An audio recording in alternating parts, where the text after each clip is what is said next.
We're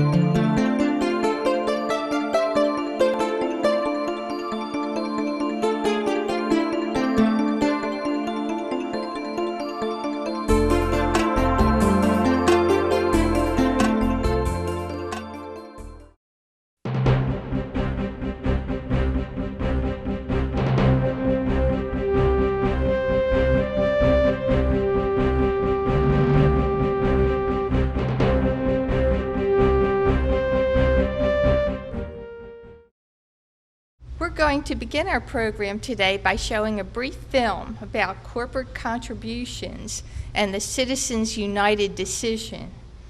After that, I'll introduce our speaker. Before we show the film, I want to say that the film will show a certain point of view and give certain information that is a focus for discussion, but that doesn't mean that the League endorses its proposed solution. So with that disclaimer.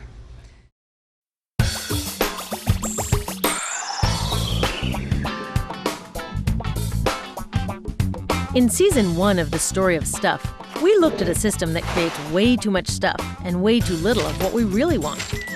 Now we're going to start looking at the stories behind this story of stuff. That's where we'll find ways to turn this situation around. Welcome to Season 2. Bad for you, bad for America. He'll put us back on track. Hester ran our state into the ground. Now he wants to be your senator. Stand up. Say no. Stand up and say no. Bad for you, bad for America. Vote for this guy. Vote for this guy. Aren't you tired of this stuff? Why is it that every election season it becomes impossible to hear the facts over all these misleading ads?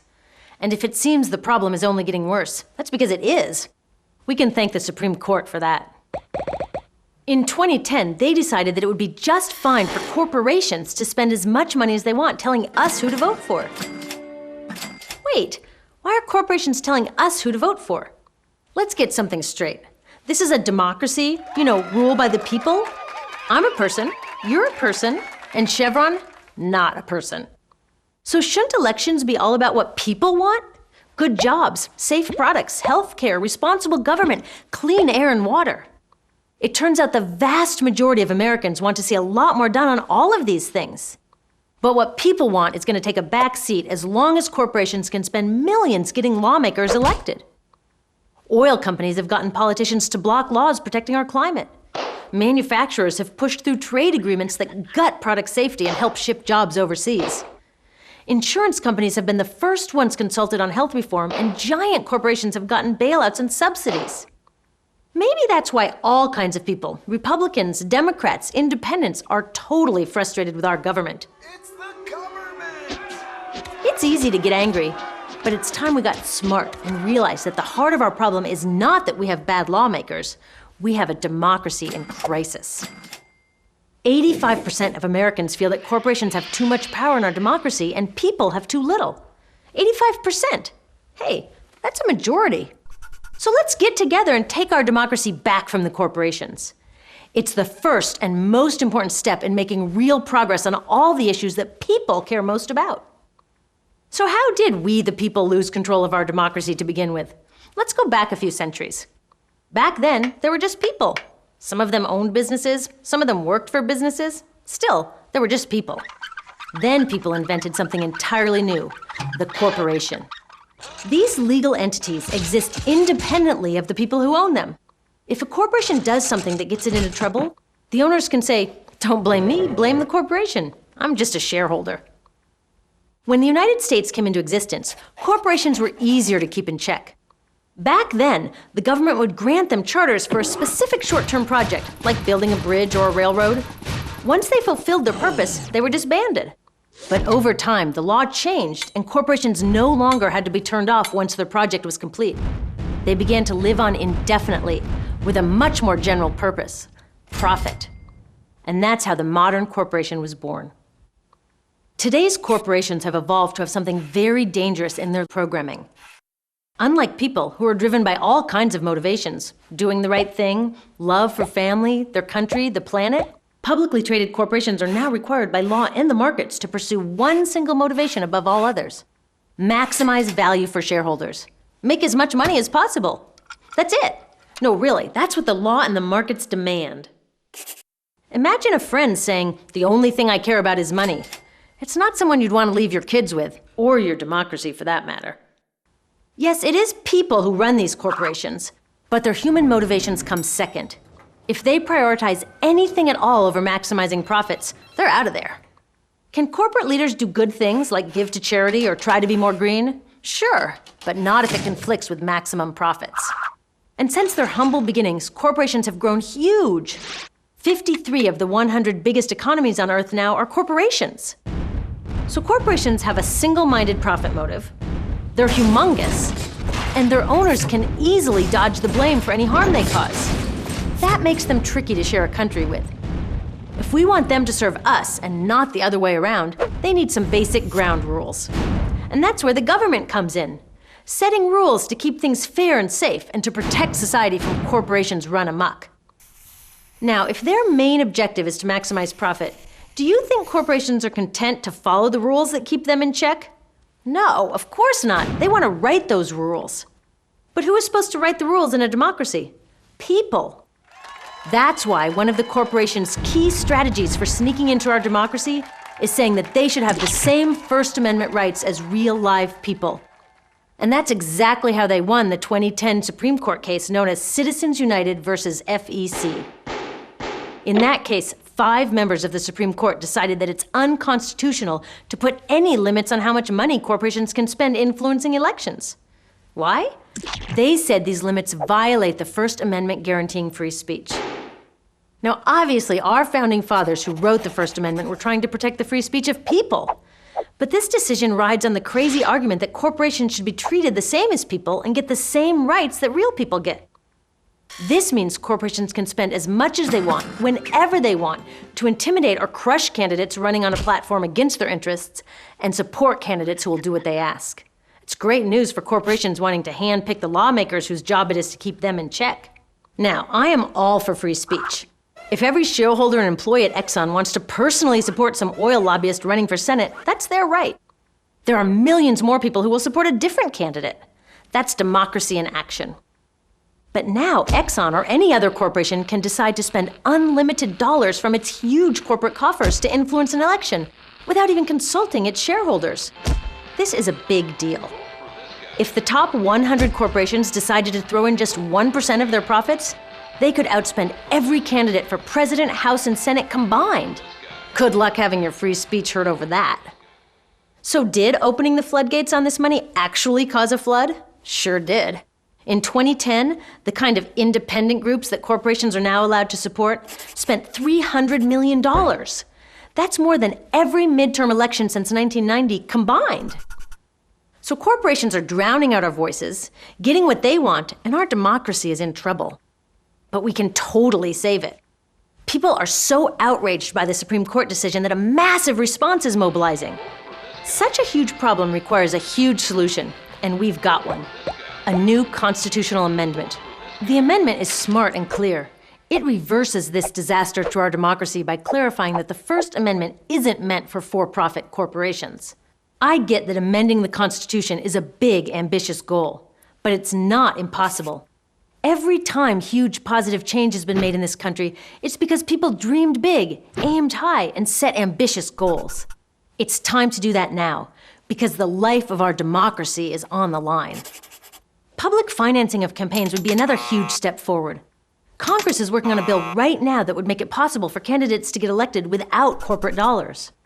Remember, 85% of Americans think that corporations have too much influence in our democracy. That's enough to make change if we can turn that sentiment into action. Look, the corporations won't get out of our democracy until we, the people, get back in. So keep fighting for renewable energy, green jobs, healthcare, safe products, and top-notch public education. But save some energy for the battle of our lifetimes. A battle that can open the door to solving all of these things. It's time to put corporations back in their place and to put the people back in charge of our democracy.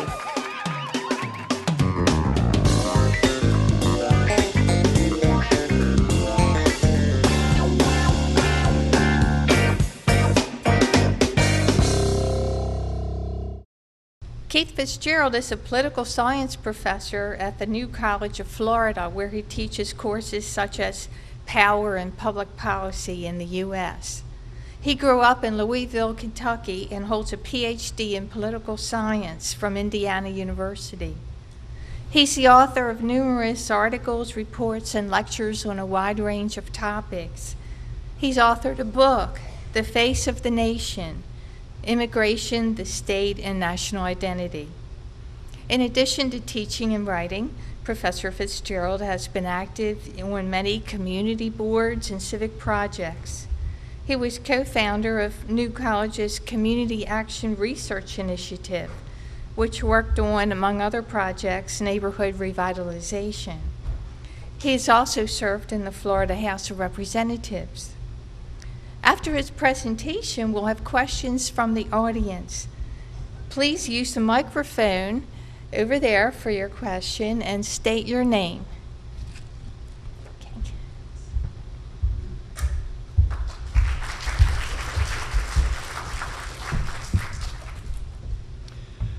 Well, thank you very much for having me out here today. I first wanted to address sort of a naughty question, given the nature of your organization. As some of you may know, I announced a week ago that I'm running for Congress. I know the League of Women Voters is a nonpartisan organization, so I won't give you a campaign speech today, and I'll stick with the topic that I agreed to discuss. To be really honest about it, I took this invitation months ago, and I made the decision to run for Congress literally within the last 10 days. We put together what you may have been seeing in the paper over a period of about a week, which is quite a project. I thought it was just unfair to you all to call up and cancel when you had already publicized and so forth. So I hope it doesn't put you in too uncomfortable a situation, and I would encourage you to invite Representative Buchanan to come speak to you on this subject if anyone feels uncomfortable about it. But as I say, I'm going to talk about what I agreed to talk about, and if anyone feels uncomfortable with the political aspect of it, fire away, because that's fine. I'm all for that. But you asked me to talk about campaign finance, and it's going to be tough in a way to sequester that from the issue of running for Congress. So I'm not going to give you a campaign speech, but I do have to tell you how this filters into all of our thinking about campaigns, whether it's as citizens as we vote, whether it's as prospective candidates, people who might volunteer in campaigns, or I think very much it's an issue for the League of Women Voters, because this organization was founded in the progressive era at a time when people felt, with a great deal of justification, that politics as it was being not very democratic. It wasn't very fair, and it wasn't very open. The whole purpose of the nonpartisan stance of the League was that neither political party at that point in our history was serving voters very well.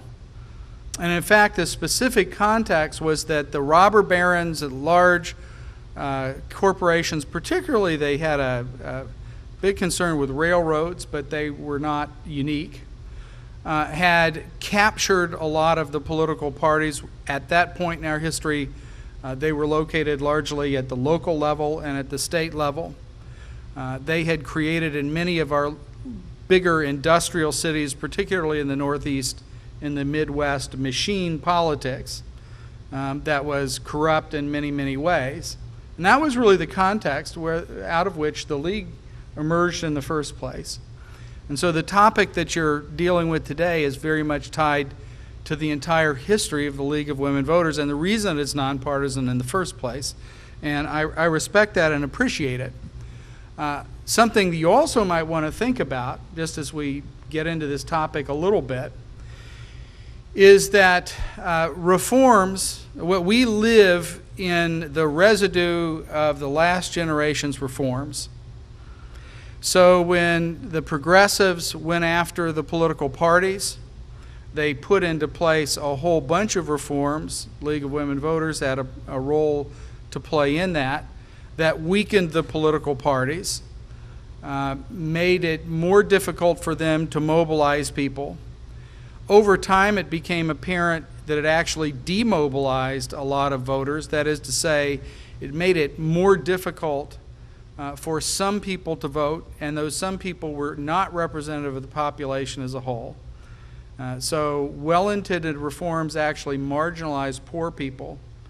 Some of the reforms in the Midwest and the Northeast that were intended to break the corruption of the machines were adapted in the South to help African Americans, help demobilize African Americans. So you have to be very careful when you think through what kind of reforms you might want to push, because they often have unintended consequences. And sort of thinking about where we are with campaign finance reform, that is a huge issue, because the mess we have today is largely the product of well-intended reforms dating back to the Watergate era in the 1970s. So there's been an interaction of reforms with various different Supreme Court decisions. Your video talked about the latest, and also just the changing technology that's used in campaigning. So if you want to think about this issue at a broad scale, maybe the thing to do is to start at the beginning. Why do we have money in politics the way we do? Why does it play the role that it plays? If you go back to that progressive era, politics was local. You had people living in neighborhoods where almost every neighborhood had a precinct captain or a ward leader or something of that sort, right? And we have the vestiges of this today. The Republican and Democratic parties in this county have precinct captains in most of the precincts. They can't always get people in all of them. Because back in the old days, that's how you got people out to vote. The parties would go door to door, and they would register people, and then they would go door to door, and they would get them out to the polls on election days. And when automobiles became the norm, often people were given rides. It was also the case that one of the reasons that the temperance movement came along, which was part of that general effort to get rid of the machine parties, is that a lot of mobilization of voters took place in taverns, right? Working class men, it was men who voted in those days. It was part of also the legacy of the League, is to make sure women could vote. Men would come after their paycheck, go down to the tavern, and the ward boss, the precinct captain, would be there.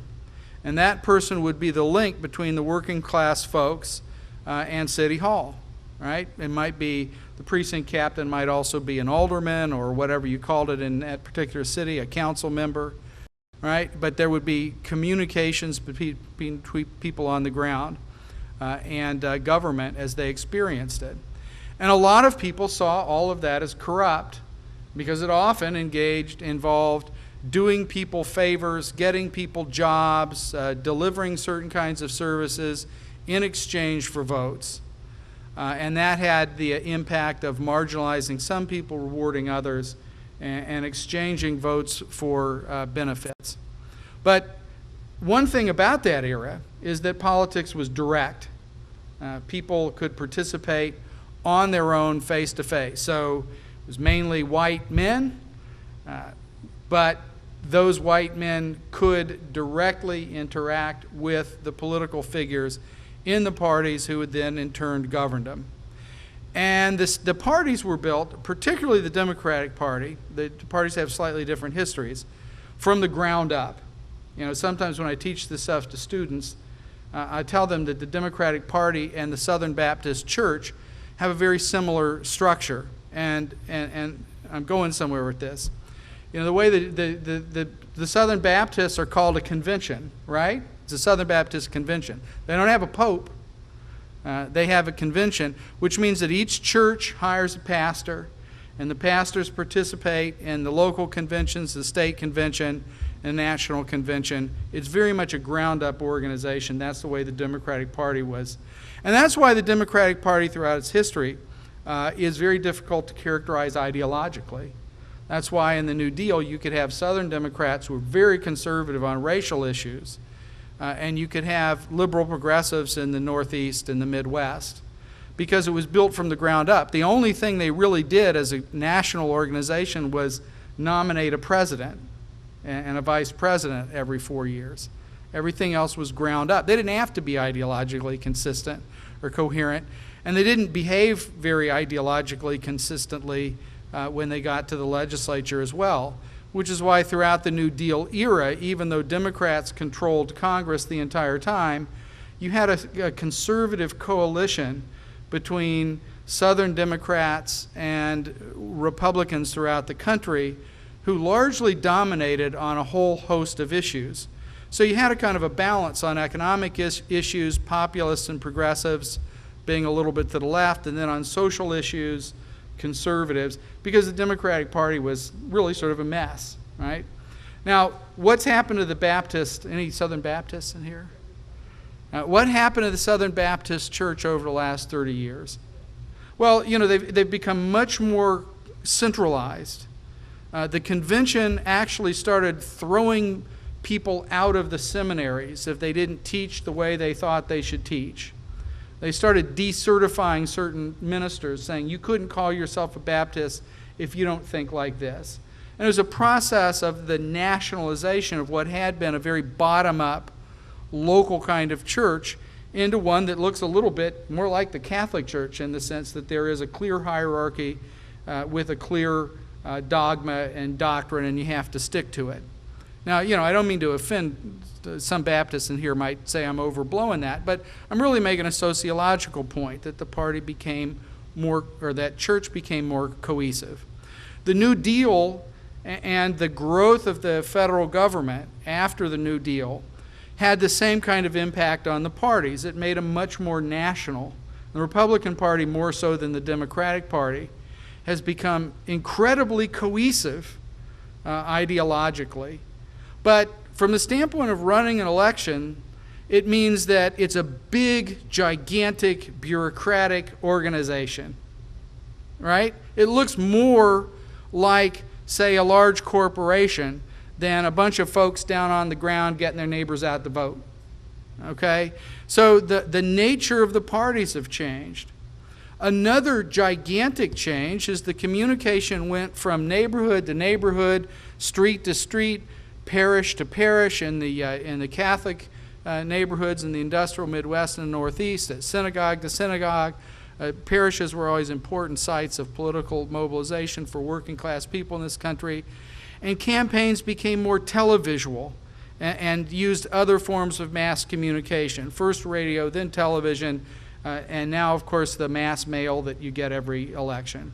So it's much more distant and more mediated, and part of that's just a matter of scale. It's very difficult to run an election the way you used to do it. It's cheaper. You can reach more people faster through television and mail than you can door to door, knocking. The taverns are no longer the large gathering places. And as a culture at this point, we've gotten to the place where there are no central places where people gather anymore, right? If you read the great book by Robert Putnam, the political scientist from Harvard, called Bowling Alone, he makes a big deal about this fact. The parties can't go to the church, go to the tavern, or go to other kinds of bowling leagues and whatnot and get to people because we live a much more fragmented life. So our experience with politics is mediated on a mass scale through television and direct mail and radio. And what do we know about that as compared to the old way? Well, it's less personal, it's less participatory, people are more reactive, they're talked down to because the messages have to be brief, they have to be highly emotional messages because you can't really reason with people about big ideas or talk to them at length about how specific policies will affect them. So the whole content and character of the conversation becomes much more emotional and frankly a lot more negative, because you can demobilize the other side and enthuse your own side by saying terrible things about your opponent a lot faster in a 30-second TV ad than you can by trying to get across a complex idea, like how are we going to solve this economic mess we're in? Well, that's a tough one. You can't do that in 30 seconds, right? And I'm not violating my rule, but just as a simple, immediate thing that comes to mind, when I sent out a press release at 8:50, and by 9 o'clock, the Republicans had called me a liberal, right? I mean, it's just my point, is that you go for some kind of that's a bad thing, I guess. I was a little disappointed they didn't call me a socialist, because, liberal seems sort of yesterday, it's like, I don't think either of those labels are very descriptive, but they have a lot of, they don't describe me, but they don't describe much of anything, but they have emotional appeal to some people, and that's my point. And of course, the last thing is television, particularly male, very, very expensive, right? And there's very good political science research on this. Door-to-door is still the best way to communicate to people. Face-to-face is still the best way to communicate to people. I can convince people who are very different from me to vote for me if I can have 10 or 15 minutes with them, because they'll trust me personally and they'll listen to my ideas. They're not going to buy some cornball label like liberal and say, I don't have to think about what this person has to say, because I actually talk to them for 15 minutes and they actually make sense. Okay, if we did politics that way, we would have higher turnout and we'd have a higher opinion of the people in public life, and we'd probably have better candidates, because they would have to talk to people in reasonable terms, in detailed terms. They'd have to get across what their knowledge base was. But instead, we have people who are hiding behind mediated campaigns. So in a sense, just the way that we've grown as a society and the availability of being able to reach masses of people through TV and through mail debases the rhetoric to a great degree. And that's where we are. And that's why we have campaign finance, because it costs a lot of money to run those ads. There was an article in the paper about the local congressional race that said it takes about $1.5 million to run a campaign for Congress these days. But that's actually very low. I think that's lowballing it. $1.5 million, where are you going to get that money? So prior to Citizens United, understand that there are big structural things going on here in a mass society where people no longer live in close-knit communities, where you can't really get to them that way anymore, and where things are just large to begin with. You communicate not by the best device, the most effective device, but by the most cost-effective way of doing it. Cost-effective means TV and mail, and that means huge amounts of cash. And what that does is shift power from discerning voters to the people who provide that cash.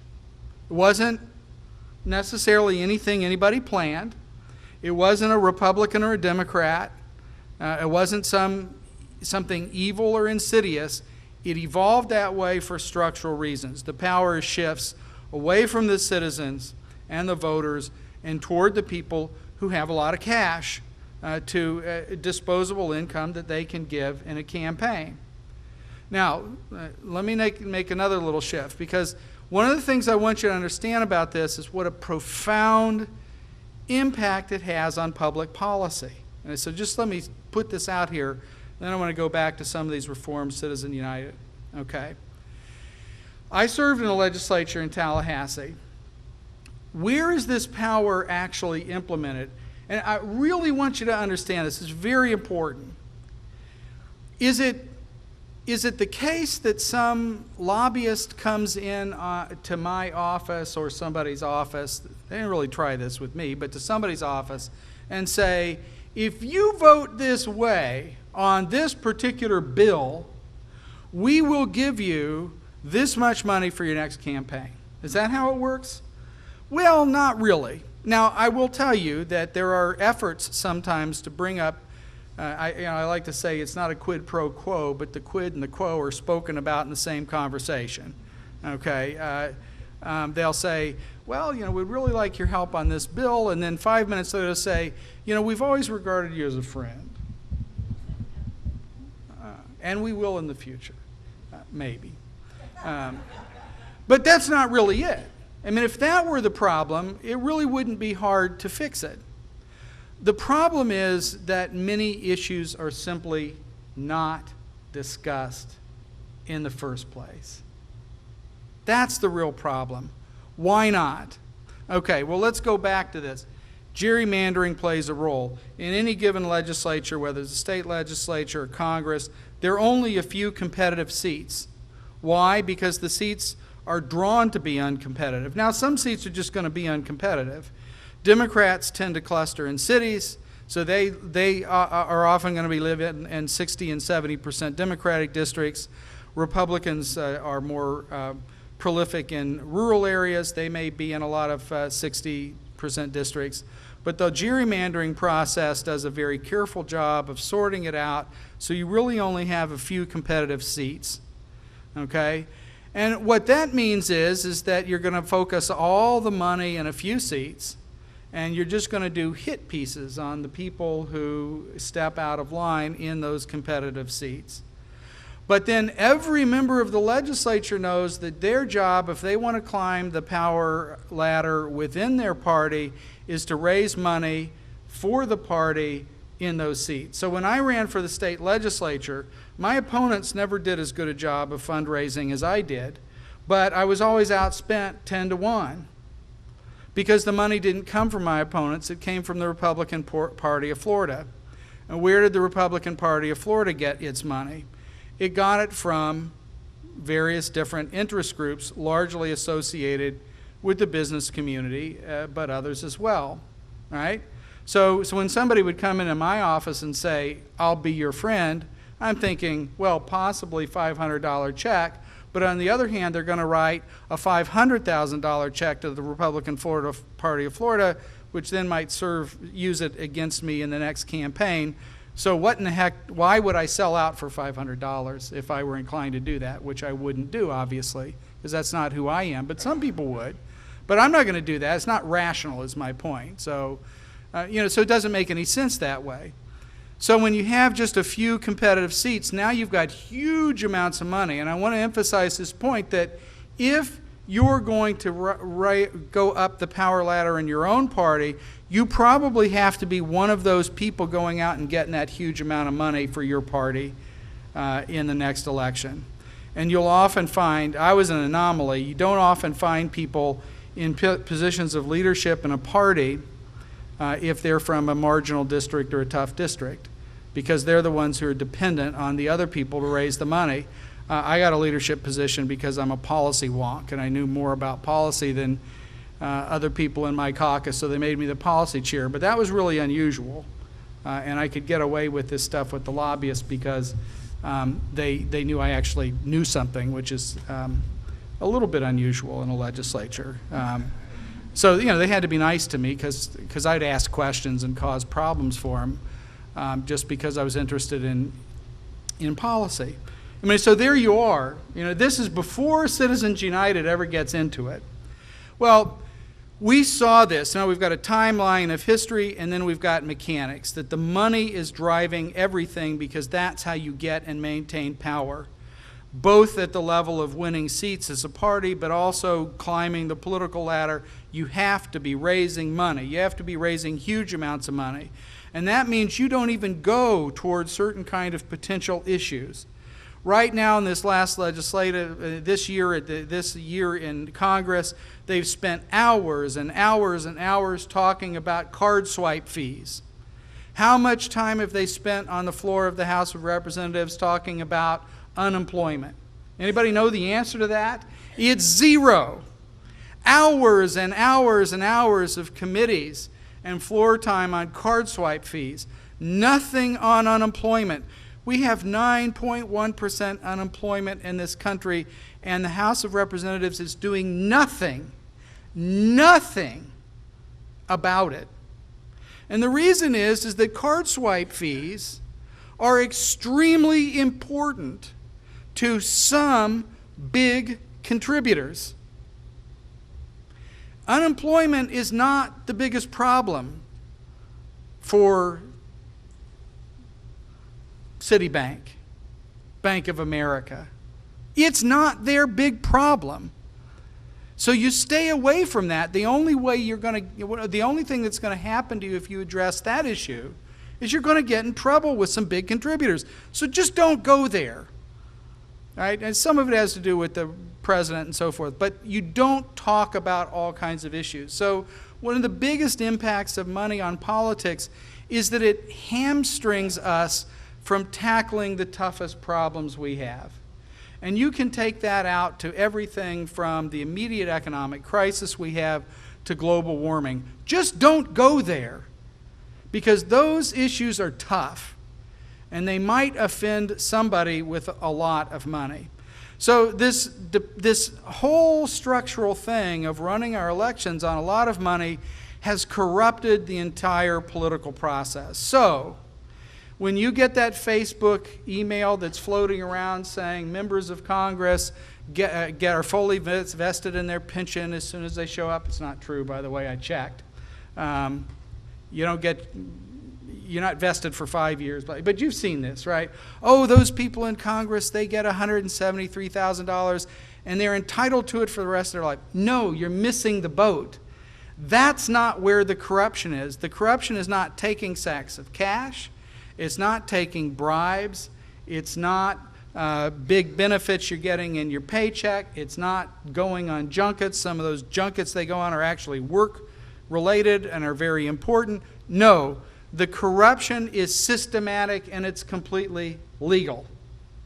It's the fact that every conversation is colored by money. And it's colored by money because you have to have money to get there, and you have to have money to stay there. And if you're not in a competitive seat, you must raise huge amounts of money in order to climb up the ladder within your party. And that's how the system works. Now, I've talked a long time, so I'm going to stop here. And I think I've done, even though it gets close to politics sometimes, I've tried not to be too partisan about this. But I want to finish with one thing about Citizens United. Specifically, how did we get in this mess? Everything we have in the present system right now is the result of an effort to fix it. So if you're interested in reform, be careful. The FEC structure with PACs as being the way that corporations can give to campaigns was the outgrowth largely of the Watergate scandal, and they came up with that system. With the 527s that you all know, that's a tax-exempt status for a campaign-related kind of an organization, was a move that was made by politicos to get around Feingold McCain. Anything you do can make this whole process worse rather than better. And so in thinking about Citizens United, be very careful. If you're interested in this topic, there's a brand new book I have not read, but I know the author and I've heard him talk, and I'm sure it's going to be great. It's by a guy named Lawrence Lessig. Truly, I can say, one of the smartest people in the United States of America. He is a Harvard law professor, and he clerked with Justice Scalia. It's very difficult to characterize ideologically. He's just written a great book about this entire topic, and I've heard him talking about it, and it's one you probably all want to read. I think it's called Republic Lost. And he talks about this. He has a reform that I don't know if I like or not, but I think you ought to think about. And that would be sort of public financing of campaigns at the federal level, where every American citizen would get a voucher, every voter would get a voucher of $50. And if a candidate chose not to take money from anybody else, they could be the recipient of these vouchers. So people would get to contribute to whatever candidate for federal office they wanted using their $50 voucher. And at that, his argument is that they would actually then be able to compete in the kind of money that they might receive for their campaign with the people who are taking money from the PACs and so on and so forth. But this is a huge problem. It affects the quality and the character of our democracy. It creates the cynicism and the detachment, partly because, remember, those ads are easily done in a very negative and emotional way, as opposed to a way that's based on values and ideas and solutions to problems. So when you think about running for office, you know immediately that a large proportion of the population will believe the first negative thing they hear about you, because they're taught over and over again that everybody in the entire process is corrupt. It saps us of any sense of hope, any sense that government can be a force of good in our lives. It distorts the entire conversation by shaping the agenda of what can be discussed and what is actually worked on by our legislators. So it's not just a process issue, it's an issue that affects everything we do, everything we believe in this country, and we have to fix it. So I don't know if Lessig's idea is the way to go. I certainly think that Citizens United should be looked at, but don't let anybody tell you this is a process issue. It goes right to the core of our democracy. And I think we should all be concerned about it. Left, right, conservative, liberal, Republican, Democrat, independent. Everybody should be worried about this process, this issue. There's nothing more vital that we face today than bringing power back to the people through the electoral process. And I'll stop right there and take questions.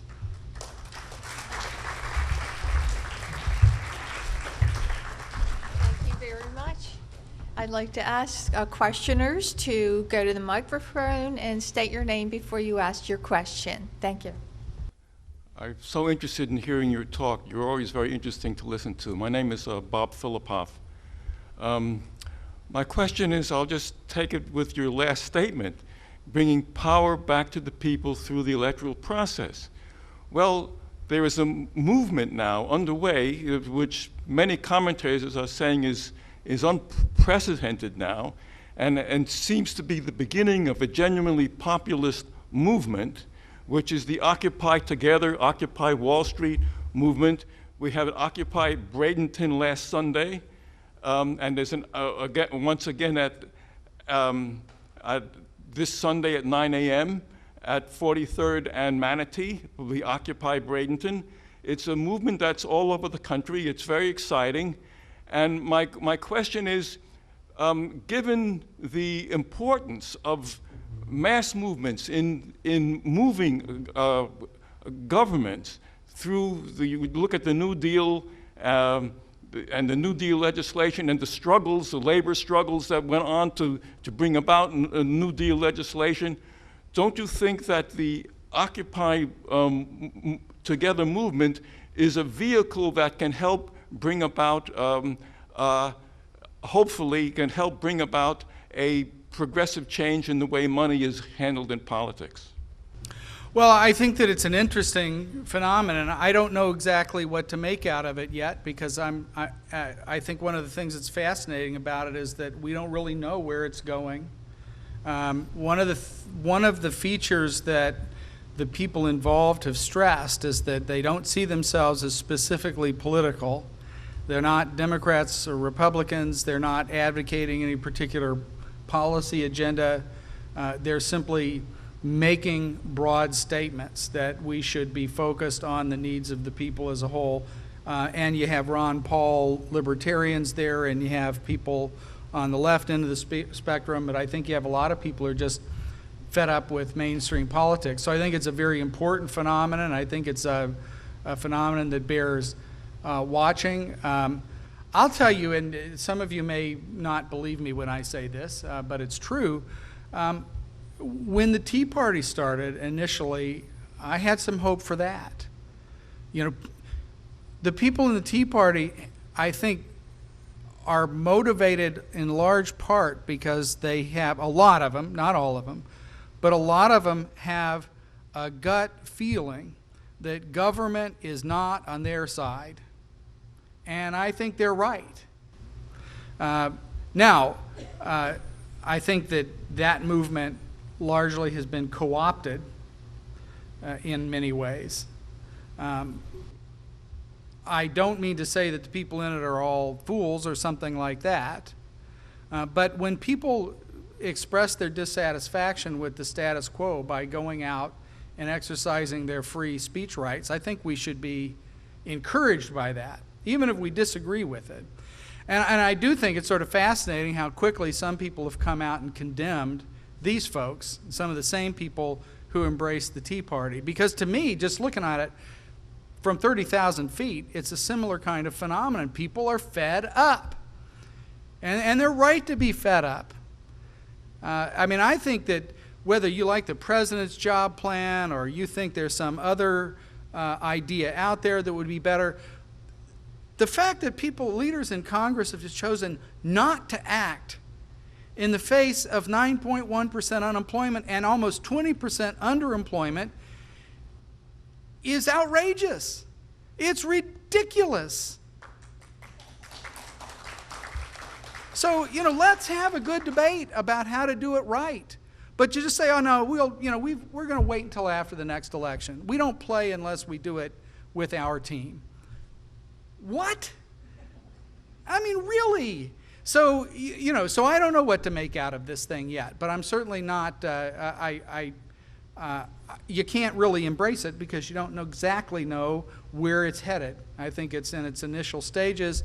I don't think that this thing is astroturfed. I think it's real, which is to say we don't know where it's headed. So, I don't want to sit here and endorse it because who knows what it actually means. But I think when people in a democratic society start standing up and speaking to power and saying, you are not addressing our concerns, that we ought to interpret that with some optimism, whether we embrace it or not. My name is Myra Jones, and I have a statement and a question. I don't think that the Tea Party and the Occupy movements are the same.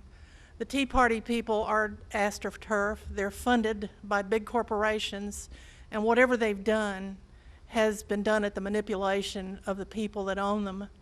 My question is, there's some people in Congress who are trying to implement retroactive recusal of the Citizens United thing, and I wonder if you could speak to how likely that is to take place, to take Justice Thomas' vote away because he was involved personally with some of the people he was adjudicating. Well, I think that the likelihood of success in retroactive recusal is excessively narrow. I don't think it's going to work, but I think it's a good issue to raise because I'll tell you, with Justice Thomas, we've gone 220 years with the judiciary. We know the judiciary is not a completely apolitical institution. People who watch this forever know that obviously they read the newspaper.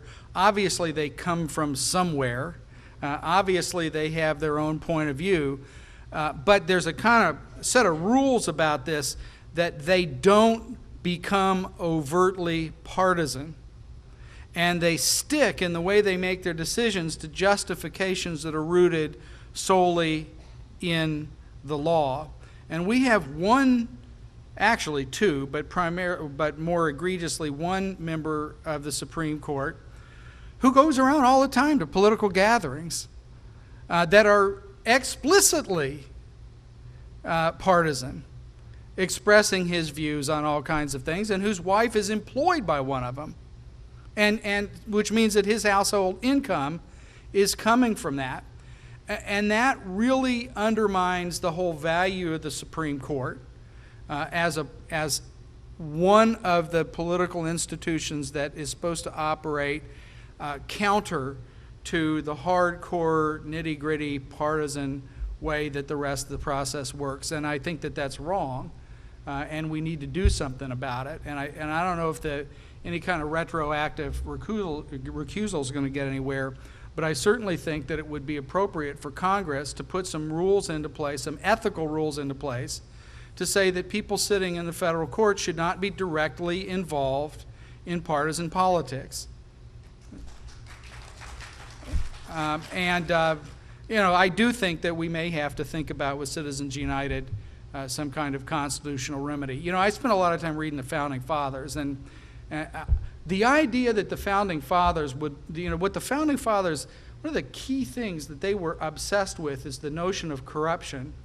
And they had that same notion of corruption that I was talking about here, not taking sacks of cash for a vote or something like that, but the idea that the institutions themselves can be set up in a way that specific special interests dominate, interests that may not completely be evil in and of themselves, but are partial. And that's what they were trying to stop. And the idea that somehow that the Constitution of the United States requires that we allow one sector of our population to dominate the electoral process strikes me as just frankly absurd. And so we need to do something about it. Yes? Yes. Well, I was talking about Justice Thomas, but Justice Scalia sometimes, I think, arguably crosses the line as well by speaking at groups that are overtly. Thank you. My name's Dave Miner, and I want to ask a question regarding a couple topics you mentioned in your speech.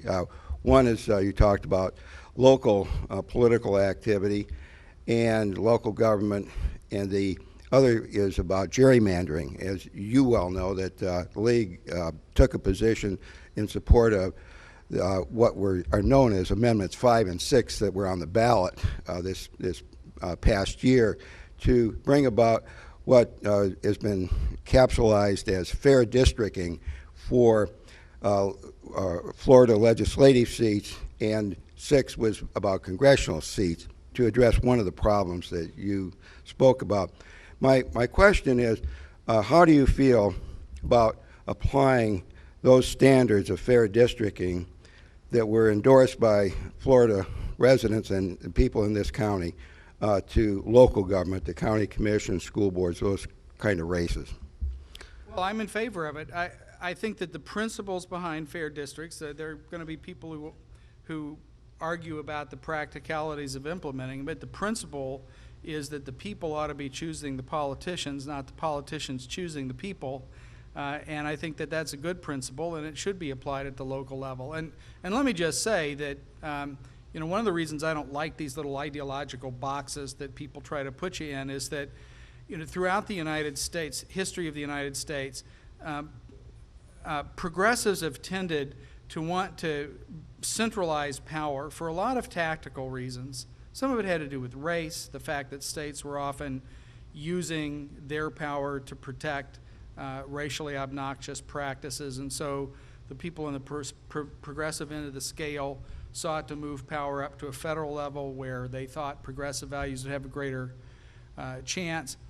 I think right now what we need is to have a really big discussion about how to devolve power and government back to the local level as much as we possibly can, where people can be directly involved as much as possible. And I'm not talking about any particular issue necessarily, but just as a project for our democracy, we want to get people involved in governing themselves more than they have been over the last several decades, and that's my general philosophy. And I don't think that fits very neatly in any kind of a box. But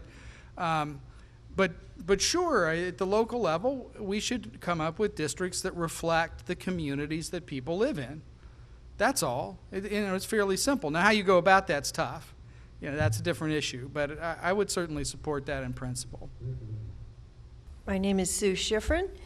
Every few weeks, I read or hear a comment that it's too bad the president can't devote his time to governing because he has to spend so much time raising money.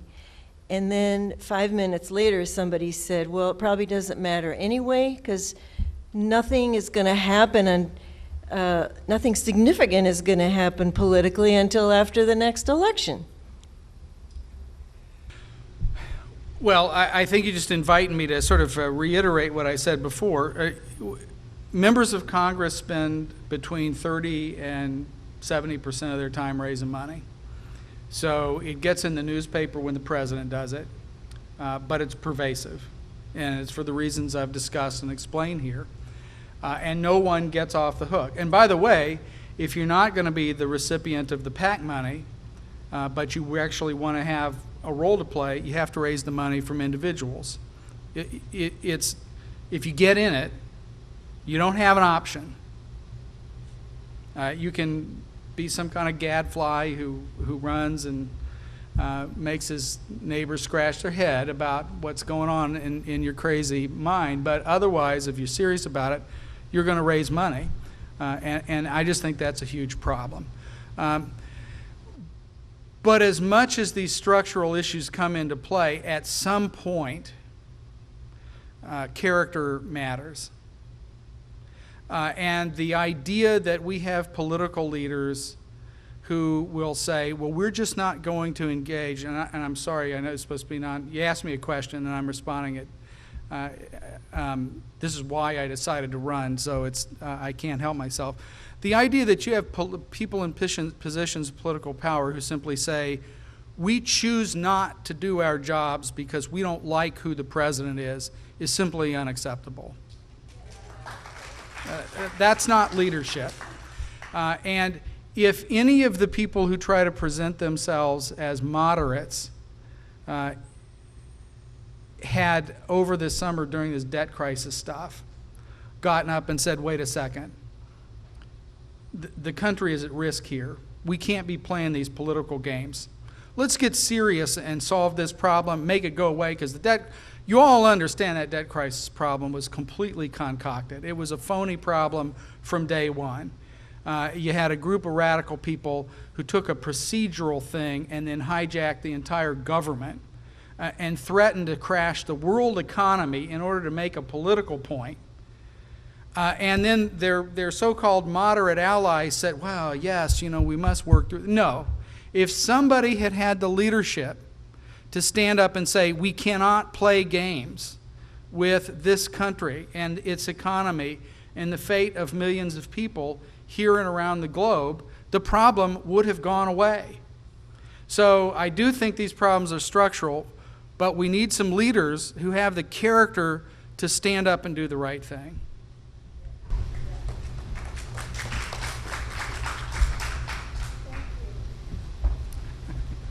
Well, we're out of time. I want to thank our guest very much for his wonderful presentation.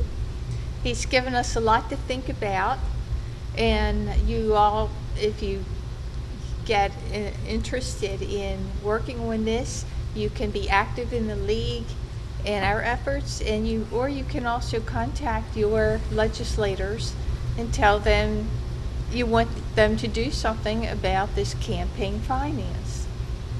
And there's a lot of bills in the Congress right now that could address some of the problems, and they're not moving.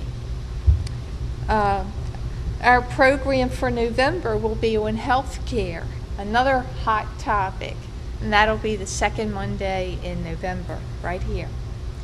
And we're going to have 3 professionals on that to speak to us. For more information, go on to lwvmanatee.org. I want to thank the Bradenton Women's Club for the use of their hall, and also METV for taping our program and replaying it. For their website, go on to metvweb.com. So thank you very much for coming today, and I'm sure Mr. Fitz-Gerald will be able to talk to you as you leave.